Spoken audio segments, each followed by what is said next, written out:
जय हिंद प्यारे बच्चों, आज के इस वीडियो के अंदर हम क्लास 7 मैथ्स के फाइनल एग्जामिनेशन का क्वेश्चन पेपर डिस्कस करने वाले हैं। इस वीडियो को आप एक सैम्पल पेपर की तरह ले सकते हैं, क्योंकि हर बार लास्ट ईयर के जो फाइनल एग्जामिनेशन के जो क्वेश्चंस होते हैं वो ऑलमोस्ट सेम रहते हैं, बट टर्म्स चेंज हो जाती हैं।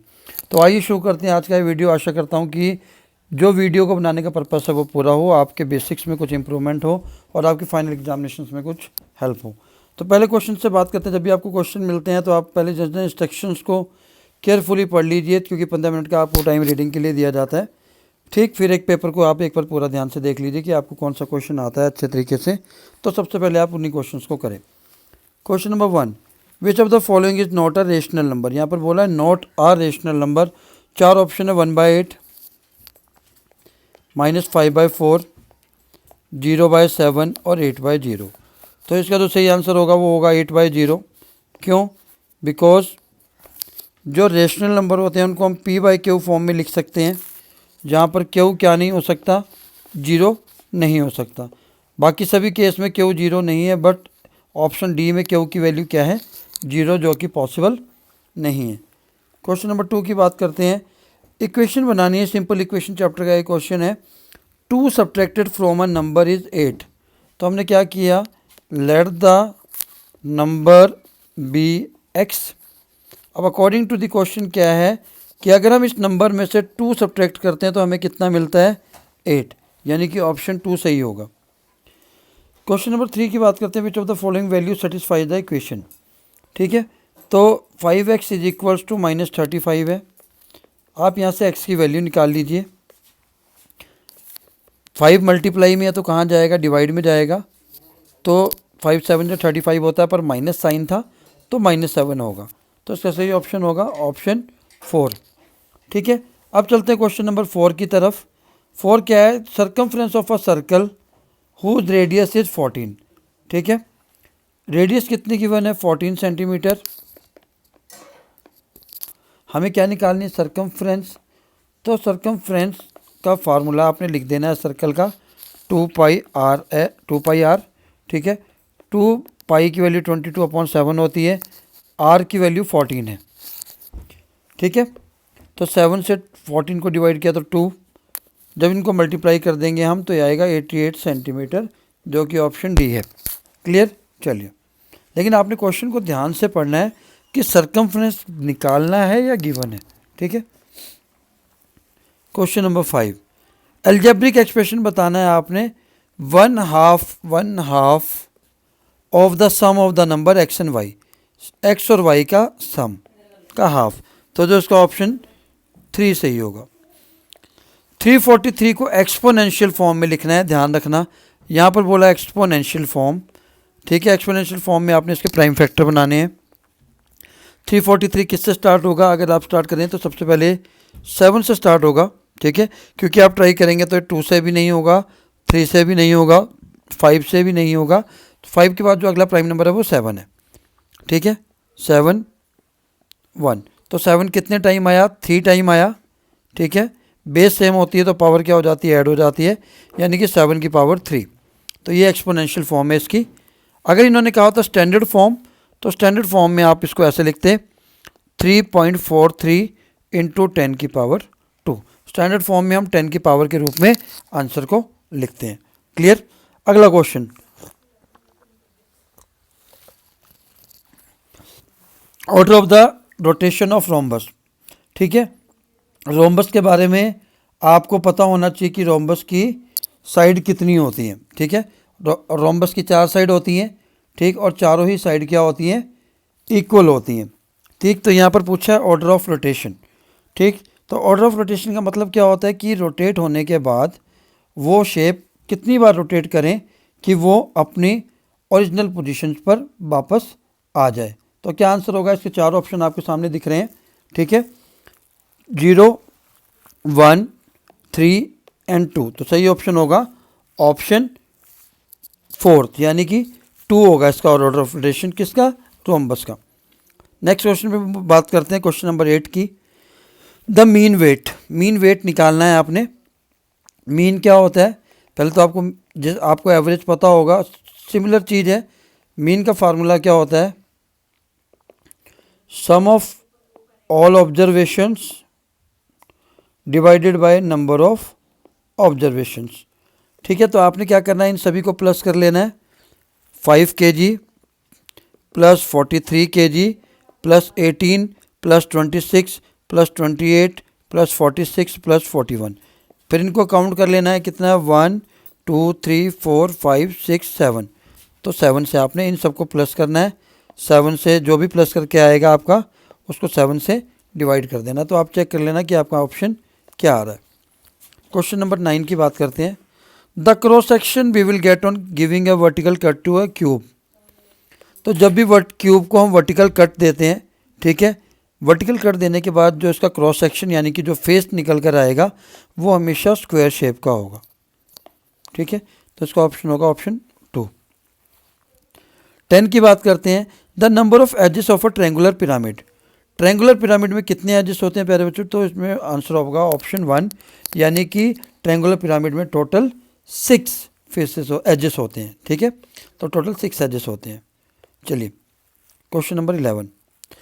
-3/4 को नंबर लाइन पर रिप्रेजेंट करना है। तो नंबर लाइन, ठीक है, 0 1 -1। -3/4 है, आपको देख के पता लग गया न्यूमरेटर डिनोमिनेटर से छोटा है। छोटा है इसका मतलब ये 0 और 1 के बीच में लाई करेगा, पर साइन माइनस होने की वजह से ये जो लाई करेगा 0 एंड -1 के बीच है। ठीक है, और -1 को हम कैसे लिखेंगे? जब भी आपने -1 या 1 को लिखना है तो जो डिनोमिनेटर है वही न्यूमरेटर होगा, बट साइन माइनस का हो जाएगा। ठीक है, तो ये 0 और 1 -1 के बीच में होगा। आगे जो डिनोमिनेटर है 4, उससे एक कम 3 हुआ, 4 -1, तो 3 पार्टीशन आपने इसको इक्वल दे देने। हो गया, तो -1/3 -2/3 4 वाला, सॉरी 4 है, 4 करना है इसके नीचे क्योंकि बाय 4 है। -1/4 -2/4 -3/4 हमें निकालना था। -3/4 नंबर लाइन पे रिप्रेजेंट कर दिया। क्लियर? चलिए, जब भी न्यूमरेटर डिनोमिनेटर से छोटा होगा तो हमेशा 0 और 1 के बीच में या 0 और -1 के बीच में लाई करेगा। अगर बड़ा होगा, सपोज करो -5/4 होगा, तो 4 का टेबल क्या होता है? 4 1 जा 4, 4 2 जा 8, तो 5 4 और 8 के बीच में है, यानी कि 1 और 2 के बीच में लाई करेगी। क्लियर? चलिए, the circumference of the circular sheet is 44 centimetre. यहाँ पर सर्कमफ्रेंस गिवन है। ठीक है, पहले पिछले क्वेश्चन में रेडियस गिवन थी, यहाँ सर्कमफ्रेंस गिवन है 44 सेंटीमीटर। ठीक है, जब भी एरिया गिवन हो या सर्कमफ्रेंस गिवन हो तो उस वैल्यू के सामने आपने उसका फार्मूला लिख देना है। सर्कमफ्रेंस का फार्मूला सर्कल का 2πr होता है। ठीक है, 2, इन्होंने एरिया निकालने के लिए बोला है, तो एरिया का फार्मूला πr² होता है, तो हमें r निकालना होगा। तो पहले r निकालेंगे हम। ठीक है, 44 × 7 अपॉन 2 × 22। ठीक, यहाँ से 22 से कैंसिल हुआ तो 2 आया, 2 से 2 कैंसिल आ गया, रेडियस आई हमारी 7 सेंटीमीटर। क्लियर? तो रेडियस सेंटीमीटर 7 सेंटीमीटर आ गई। अब हमें निकालना है एरिया। एरिया का फार्मूला होता है πr²। पाई की वैल्यू 22/7, आर की वैल्यू आपने 7 कैलकुलेट की है। एक 7 से एक 7 कैंसिल हो गया, बचा क्या? 154 स्क्वायर सेंटीमीटर। ये हो गया एरिया। क्वेश्चन नंबर 13 में बताना है कि कोफिशिएंट ऑफ x बताना है। आपके पास एक्सप्रेशन है 4x - 3y, तो इन्होंने x का कोफिशिएंट पूछा, तो x के साथ जो कांस्टेंट वैल्यू है इसी को हम इसका कांस्टेंट क्या है, कोफिशिएंट कहते हैं, यानी कि 4। ठीक है, अगले क्वेश्चन में ध्यान से देखेंगे। 2z - 5xz है, तो x के साथ दो नंबर है -5 और z, तो ये इसके कोफिशिएंट हो जाएंगे। क्लियर? चलिए,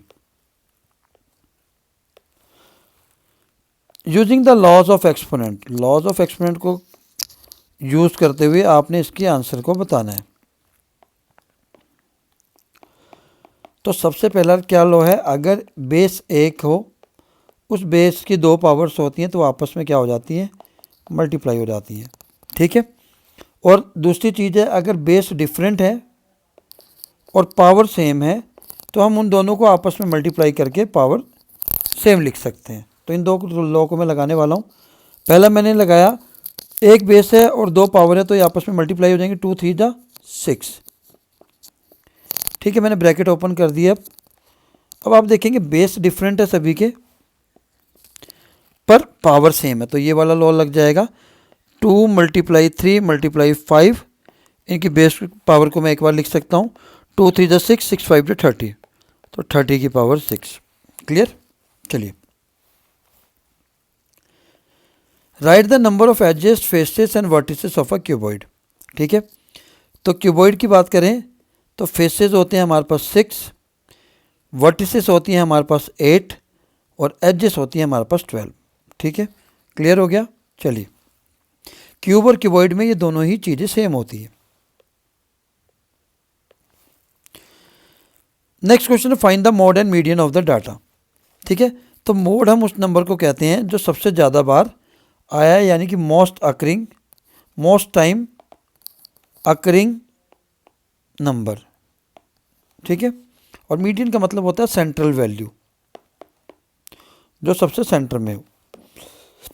तो जब भी ऐसा क्वेश्चन आएगा 13, 16, 12, 14, 19, 12, 14, 13, 14, तो जब भी ऐसा क्वेश्चन आता है सबसे पहला आपका काम क्या है, इसको असेंडिंग ऑर्डर में लिखना है। ठीक है, असेंडिंग ऑर्डर में यानी कि स्मॉलर टू बिगेस्ट। सबसे स्मॉल क्या है, 12 2 बार है, सर्कल कर दिया। उसके बाद 13 2 बार है, तो 2 बार 13 सर्कल कर दिया। 14 3 बार है, तो 14 3 बार लिख दिया।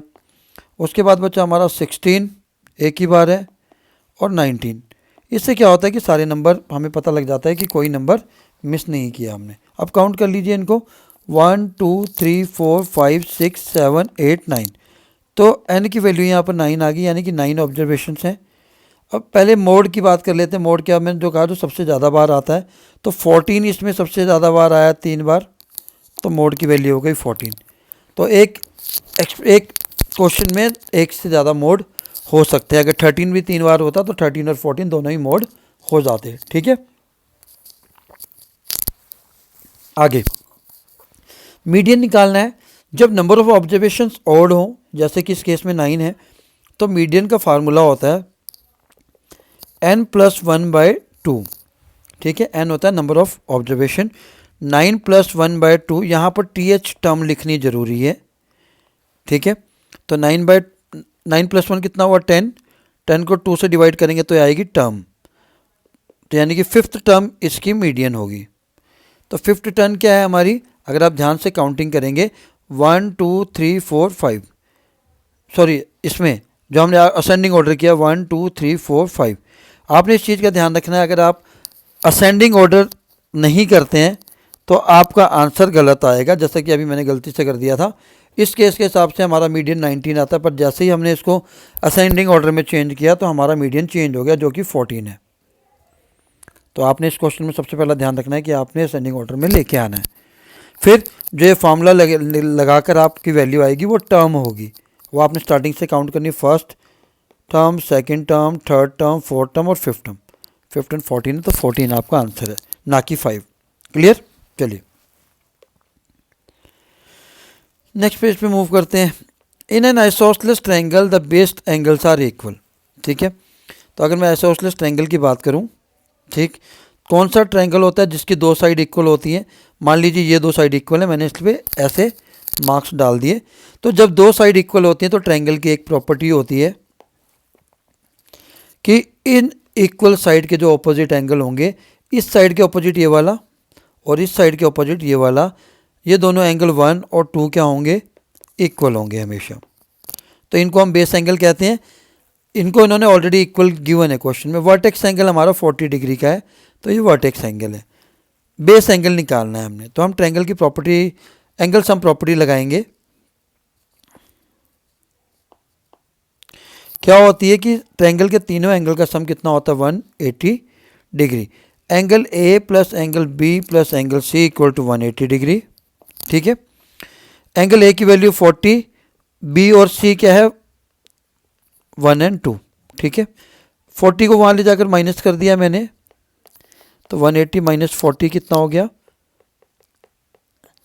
140। ठीक है, पर ऑलरेडी हमें पता है कि एंगल 1 और एंगल 2 इक्वल है। ठीक है, तो मैंने क्या किया, एंगल 2 की जगह भी एंगल 1 लिख दिया। इससे क्या हो गया, एंगल 1 कितने टाइम आ गया, 2 टाइम आ गया। तो जब मैं 2 से डिवाइड करूँगा तो एंगल की 1 की वैल्यू आ जाएगी 70 डिग्री, क्योंकि ये दोनों ही एंगल इक्वल दे रखे हैं, तो दोनों ही एंगल का सम कितना हो गया, 70 डिग्री आ गया। अब इन तीनों को प्लस कर लीजिए, 70 + 70 + 40। अगर आपका आंसर 180 डिग्री आ गया तो आपका आंसर सही है। क्लियर? चलिए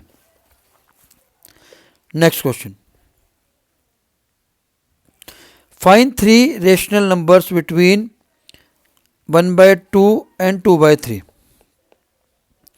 1/2 एंड 2/3। तो यहाँ पर डिनोमिनेटर दोनों के डिफरेंट है। पहला काम है आपका एलसीएम लेकर डिनोमिनेटर सेम करना है। 2 और 3 का एलसीएम कितना आएगा, 6 आएगा। ठीक है, तो दोनों के डिनोमिनेटर में पहले आपने 6 रख देना है। ठीक है, 2 3 जा 6 और 3 1 जा 3।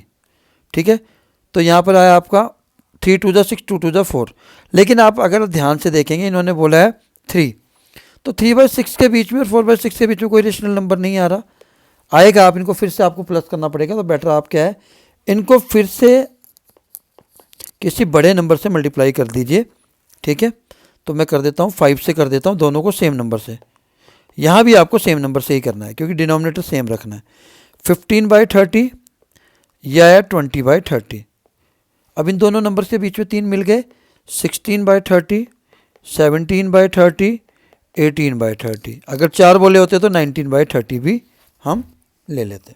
पहला काम क्या है, एलसीएम लेकर डिनोमिनेटर सेम करना है। अगर डिनोमिनेटर सेम करने के बाद आपके 3 नंबर मिल जाते हैं तो आपने 3 लिख देना। अगर नहीं मिलते हैं तो फिर फर्दर किसी एक बड़े नंबर से आपने दोनों ही रेशनल नंबर को मल्टीप्लाई करना है, आपको डेफिनेटली मिल जाएंगे। Next question, important question. एक ट्रायंगल है आपके पास, राइट एंगल ट्रायंगल। ए पर 90 डिग्री है, AD is perpendicular to BC, और एक AD भी 90 डिग्री का एंगल बना रहा है। If AB is equals to 5 centimetre, BC is equals to 13 centimetre and AC is equals to 12 centimetre, area of triangle ABC find out करना है। ठीक है, सबसे पहली बात क्या है, एरिया ऑफ ट्रायंगल क्या होता है, half into area of parallelogram. ठीक है, यानी कि एरिया ऑफ पैरेललोग्राम का फार्मूला क्या होता है, बेस इंटू हाइट। अब इस फिगर की अगर हम बात करें तो इसके अंदर 2 बेस और हाइट बनते हैं। एक तो ये बेस और 90 डिग्री एंगल बनने से एक ये हाइट बन जाएगी, एक BC बेस और ये हाइट बन जाएगी। तो मेरे पास ये वाले बेस और हाइट दोनों पता है, तो मैं ये वाले बेस लूँगा। ठीक है, ट्रायंगल का नाम ABC है। हाफ बेस कितना है 12 और हाइट कितनी है 5, 2 6 जा 12, 6 5 जा 30 स्क्वायर सेंटीमीटर। तो एरिया ऑफ ट्रायंगल ABC तो आ गया, लेकिन मुझे AD भी फाइंड आउट करना है। ठीक है, AD की वैल्यू भी फाइंड आउट करनी है, मतलब मुझे इसकी वैल्यू फाइंड आउट करनी है। एक बार जब इस ट्रायंगल का एरिया आ गया तो वो हर बार सेम रहेगा। आपने दोबारा क्या करना है, half into base into height लिखना है, जो एरिया आपने कैलकुलेट किया उसके सामने। पर अब बेस क्या होगा, BC होगा। ठीक है, हाइट हमारी बन जाएगी AD, जो हमें कैलकुलेट करना है, इक्वल टू 30। 2 को इक्वल की दूसरी साइड लेके जाऊँगा तो मल्टीप्लाई में हो जाएगा, तो 32 जा 60 होता है, और BC की वैल्यू हमारे पास कितनी है, 13 है। ठीक है, तो हमें 30 इंटू 2 को किससे डिवाइड कर देना है, 30 से, यानी कि BC से। आप इसको डिवाइड कर लीजिए, जो भी आपका आंसर आएगा सेंटीमीटर में वो AD की वैल्यू होगी।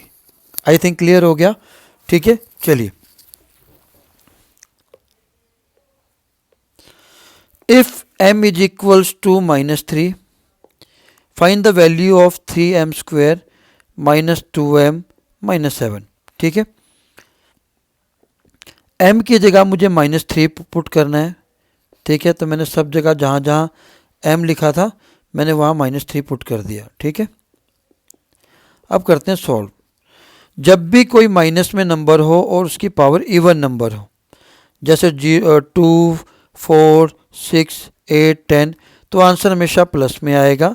और अगर कभी भी कोई नंबर नेगेटिव में है, ब्रैकेट में माइनस, अगर ऐसे है तो नहीं, अगर ब्रैकेट में माइनस के साथ ऑड नंबर है जैसे 1 3 5, तो आंसर हमेशा नेगेटिव आएगा। ये रूल आपने याद रखना है।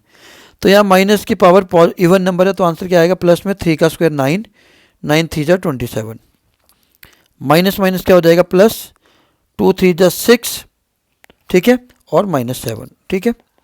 27 + 6 कितना होगा? 33 -7, ठीक है। इसको माइनस कर देंगे तो आपका आंसर आएगा 26। आई थिंक क्लियर हो गया, ठीक है। तो ये गलती होती है माइनस के साइन की वजह से, तो आपने माइनस के साइन की गलती नहीं करनी है। चलिए next question. How many lines of symmetry do the following figures है? ये क्वेश्चन पूछ रहा है कि कितनी लाइन्स ऑफ सिमेट्री इस फिगर में है। तो पहली फिगर की अगर मैं बात करूं तो इसमें 3 है, ठीक है, 3 लाइन ऑफ सिमेट्री है। पहला कि अगर मैं इसको यहां से कट करूं, एक, दूसरा अगर मैं इसको यहां से ऐसे से कट करूं, तीसरा टॉप से बॉटम, 3 लाइन ऑफ सिमेट्री हो गई, ठीक है। सेकंड वाले में 2 हैं, ठीक, एक वर्टिकल, दूसरा हॉरिजॉन्टल। तो इसमें 2 है, इसमें 3 हो गई, इसमें 2 हो गई। और जो थर्ड क्वेश्चन बचा है इसमें हमारे पास 3 है। 3 कैसे? वही टॉप से बॉटम, डायग्राम यहाँ से और ऐसे, जैसे क्वेश्चन नंबर 1 में थी, ठीक है। तो कितनी सिमेट्री हो गई? 3। क्लियर। चलिए नेक्स्ट क्वेश्चन की बात करते हैं। सिंप्लीफाई द एक्सप्रेशन, इसको सिंप्लीफाई करना है। 2 की पावर 8 a की पावर 5, ये x नहीं है, मल्टीप्लाई का साइन है। 4 की पावर 3 मल्टीप्लाई a की पावर 3, ठीक है। कंफ्यूज होना है तो आपने अपने एग्जामिनेशन से पूछ लेना है कि क्या है। आसान है, जब बेस सेम हो और पावर डिफरेंट हो, ठीक है, और डिवाइड में हो तो पावर हमेशा क्या होती है? माइनस होती है। यही कंसेप्ट मैं इन दोनों में लगाने वाला हूँ। तो 2 की पावर 8, 4 की पावर 3 इंटू a5 - 3, क्योंकि अपॉन का मतलब डिवाइड ही होता है। क्या बचा? अब 4 को मैं कैसे लिख सकता हूँ? 2 की पावर 2 लिख सकता हूँ, लेकिन यहाँ 4 की पावर 3 है, तो 2 की पावर 2 और 3। मैंने पहले बताया था कि अगर एक ही बेस है, 2 पावर है, तो हमेशा क्या होती है? मल्टीप्लाई। तो ये क्या कन्वर्ट हो जाएगा? 2 की पावर 6 में। तो 2 की पावर 8, 4 की पावर 3 को मैं लिखूंगा 2 की पावर 6, a की पावर 2। फिर वही कंडीशन हो गई, a वाली, डिवाइड में आ गए, पावर क्या हो जाएंगे? माइनस। 8 - 6 a की 2, 2 की पावर 2 और a की पावर 2। आई थिंक क्लियर हो गया। चलिए solve and express the result in standard form, ठीक है। -3/2 + 7/4 + -5/2, ठीक है। पहले आपने इसको सिंप्लीफाई कर लेना है, ब्रैकेट हटा देनी है। प्लस इंटू माइनस क्या होता है? माइनस। अब आपने 2, 4 और 2 का एलसीएम लेना है, जो देख के पता लग रहा है कि 4 होगा। फिर भी आपने गैस नहीं करना है, ठीक है, आपने करके देखना है। 2 2 कितना हो गया? 4। एलसीएम 4 हो गया, तो आपने इसको सॉल्व कर देना। 4 -6 + 7 -10, ठीक है। 2 नंबर माइनस में है, -6 और -10, तो ये प्लस हो जाएंगे, +7/4, ठीक है। -9/4 आएगा। फिर इन्होंने कहा कि स्टैंडर्ड फॉर्म में भी लिखना है, तो ये ऑलरेडी स्टैंडर्ड फॉर्म में है, क्योंकि 9 और 4 दोनों ही सेम टेबल से, सेम नंबर से डिवाइड नहीं हो सकते, ठीक है। कई बार वीडियो बनाते समय जल्दबाजी में कुछ टर्म्स या साइन आंसर्स जल्दबाजी में हो जाते हैं, गलती हो सकती है, so try to ignore those. Clear. चलिए नेक्स्ट क्वेश्चन की तरफ मूव करते हैं।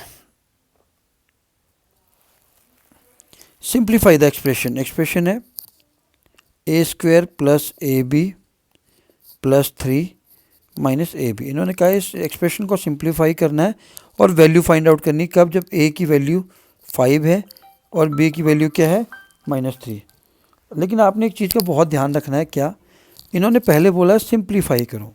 सिंप्लीफाई का मतलब होता है कि लाइक टर्म्स नहीं होनी चाहिए। तो आप क्या करेंगे? 2 को ब्रैकेट के अंदर दोनों नंबर से मल्टीप्लाई करेंगे, इससे भी और इससे भी।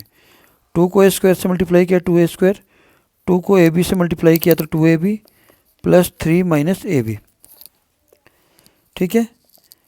2ab - ab कितना होगा? 2a² वाली कोई टर्म लाइक नहीं है तो एज इट इज़ 2a में से 1ab चला गया तो 1ab बचा +3। अब ये हुई है स्टैंडर्ड, ये सिंप्लीफाइड, क्योंकि ab वाली कोई भी टर्म्स रिपीट नहीं हो रही, लाइक टर्म नहीं है।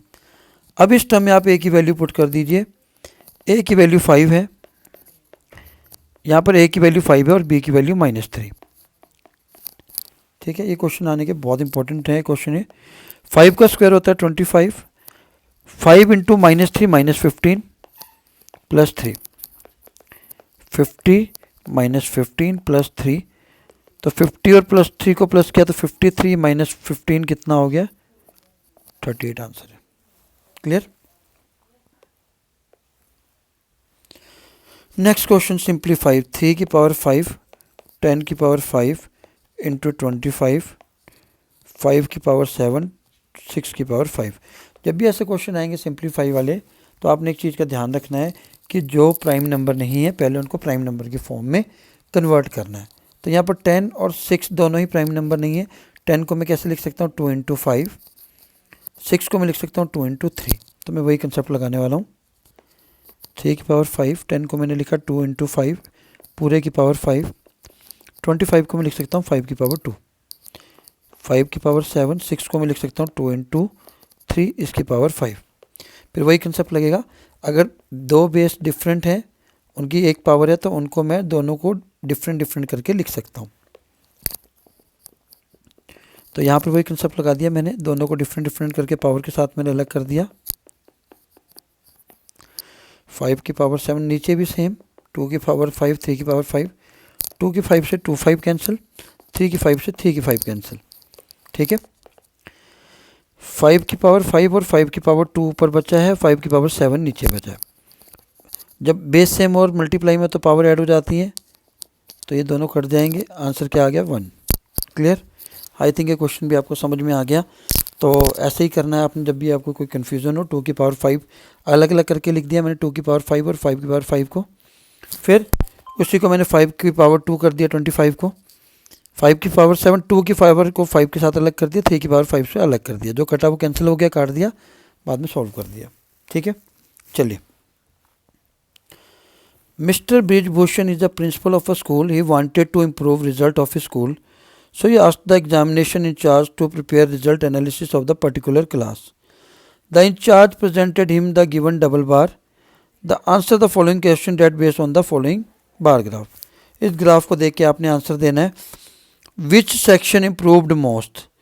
तो दो हैं, एक हाफ ईयरली का, पहले वाला जो बार ग्राफ है सभी में ये हाफ ईयरली का है, बाद वाला एनुअल का है, जो रेड वाले हैं ये एनुअल के हैं।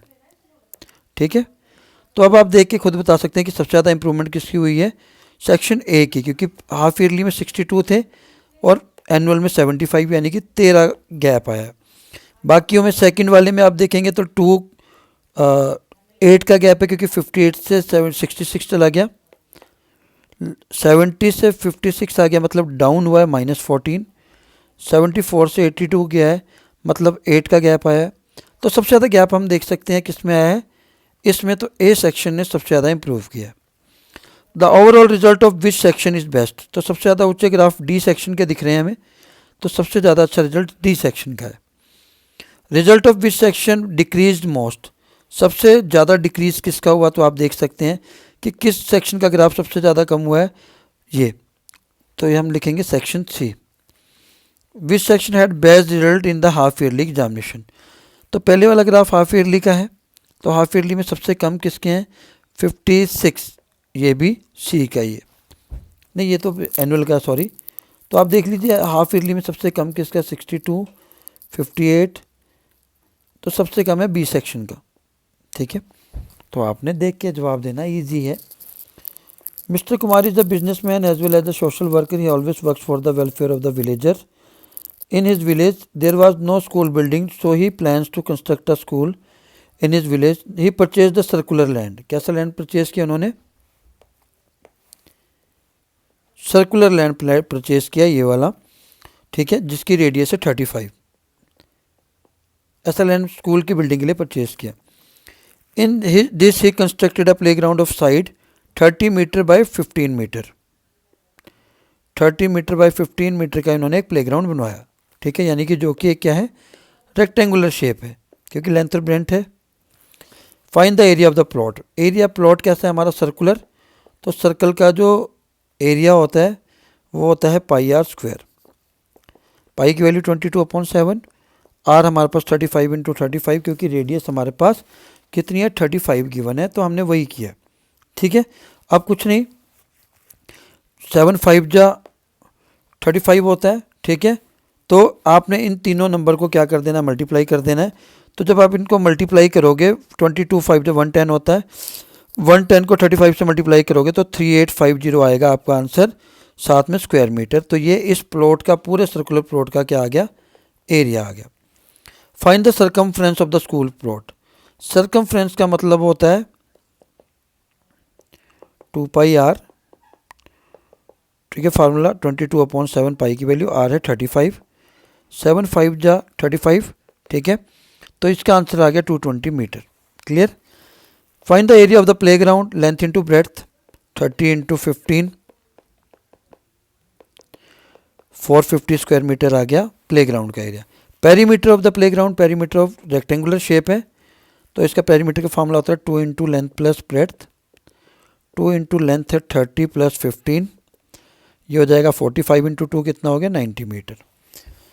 तो प्यारे बच्चों, ये था एक सिंपल सा पेपर, छोटा बट बहुत इंपॉर्टेंट। मैक्सिमम क्वेश्चन रिपीट होने वाले हैं इस बार भी फाइनल एग्जामिनेशन में। कुछ चीज़ें चेंज हो जाएंगी, ग्राफ ऐसे ही आना है, कॉम्पिटेंसी बेस्ड क्वेश्चन यही आने हैं, सिंप्लीफाई वाला क्वेश्चन ये वाला आना ही आना है। ये ट्रायंगल नहीं तो पैरेललोग्राम का जिसमें 2 बेस 2 हाइट वो 100% आएगा ही आएगा। तो इन क्वेश्चंस को आप एक बार ध्यान से देख लीजिए। मीन मीडियन मोड आना ही आना है। जो आपको कन्फ्यूजन आता है कमेंट बॉक्स में डाल दीजिए।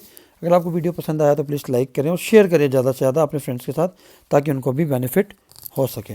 तो आज के लिए इतना ही, फिर मिलते हैं नेक्स्ट वीडियो में नेक्स्ट इंपॉर्टेंट पेपर के साथ या सैम्पल क्वेश्चन के साथ। तब तक के लिए जय हिंद, जय भारत।